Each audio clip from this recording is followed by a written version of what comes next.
জন্মাষ্টমীর আগে শ্রেয়া ঘোষাল তার চারিদিকে শ্রীকৃষ্ণের উপস্থিতি অনুভব করছেন। সেই কথা নিজেই বললেন। ব্যক্তি জীবন নিয়ে সোশ্যাল মিডিয়ায় খুব একটা কথা বলতে তিনি পছন্দ না করলেও তবে এবার এমন এক অভিজ্ঞতার কথা বললেন, শুনে একটু হতবাক হতে হয় বইকি। কেনই বা শিল্পী জন্মাষ্টমীর আগে এতটা আবেগপ্রবণ হয়ে পড়লেন? বলা হয়, শ্রেয়া ঘোষালের কণ্ঠে বাস করছেন স্বয়ং মা সরস্বতী, যার গলায় গান শুনে মুগ্ধ হতে কারোর বাকি নেই।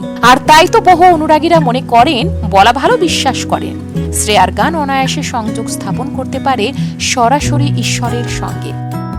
এবার গায়িকা কি জানালেন জানেন? তিনি স্বয়ং শ্রীকৃষ্ণকে খুঁজে পেলেন নিজের ছেলের মধ্যে। মাঝে মধ্যে শিল্পীকে স্বামীর ছেলের সঙ্গে নানান মজার মুহূর্ত সোশ্যাল মিডিয়ায় ভাগ করে নিতে দেখা যায়। জন্মাষ্টমীর আগে একটি ছবি তিনি শেয়ার করেছিলেন, যেখানে দেখা যায় শ্রেয়ার ছেলের পরনে কমলা পাঞ্জাবি পাজামা, মাথায় বাঁধা একটা রং চঙে ফেটটি, তার সঙ্গে জোড়া রয়েছে একটি ময়ূর পালক, হাতে একটা বাঁশি।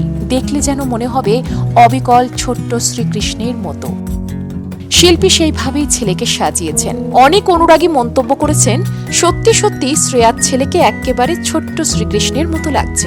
আসলেই পুরো ব্যাপারটা একটু অন্যরকম। জন্মাষ্টমী উপলক্ষে একটি গানের ভিডিও শুটের নেপথ্যের গল্প, তারই কিছু মুহূর্ত সোশ্যাল মিডিয়ায় তুলে ধরেছেন শ্রেয়া ঘোষাল। গানটিও প্রকাশ্যে এসেছে। সেখানেই দেখা যায় নিজের ছেলেকে দেখে রীতিমতো কেঁদে ফেলেছেন শ্রেয়া। ছেলেকে দেখে তিনি যেন স্বয়ং শ্রীকৃষ্ণের উপস্থিতি অনুভব করতে পারছেন এবং নিজেই সেই কথা অনুরাগীদের সঙ্গে শেয়ার করেছেন। লেখেন, তিনি ভেবেছিলেন পুত্রের মুখের সমস্ত অভিব্যক্তি তার জানা, কিন্তু যখন তাকে কানহার বেশে দেখলেন তার সেই ধারণা একদমই বদলে গেল। সেই দিন ওই সেটে রীতিমতো নিজের মাকে অবাক করে দিয়েছে ছেলে। আসলে ওই ভিডিওতে দেবায়নের থাকার কথাই ছিল না, তবে তার বাবা তাকে কৃষ্ণের পোশাকে ছোট্ট কানহা রূপে সাজিয়ে দেয়। তারপর আর কি, ছোট্ট খুদে দৌড়ে চলে যায় সেটে, তারপর সোজা মায়ের কোল।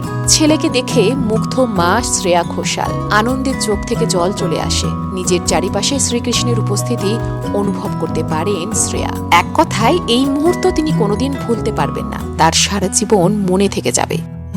তাছাড়া শ্রেয়া ঘোষাল তো শুধুমাত্র একজন সঙ্গীত শিল্পী নন, তিনি একজন মা। সন্তানকে কানহা রূপে দেখে মাতৃহৃদয় বিগলিত তো হবেই, এটাই তো স্বাভাবিক, তাই নয় কি? ছোট্ট কানহা রূপে কেমন লাগছে শ্রেয়ার ছেলে দেবায়নকে? জানান কমেন্ট করে।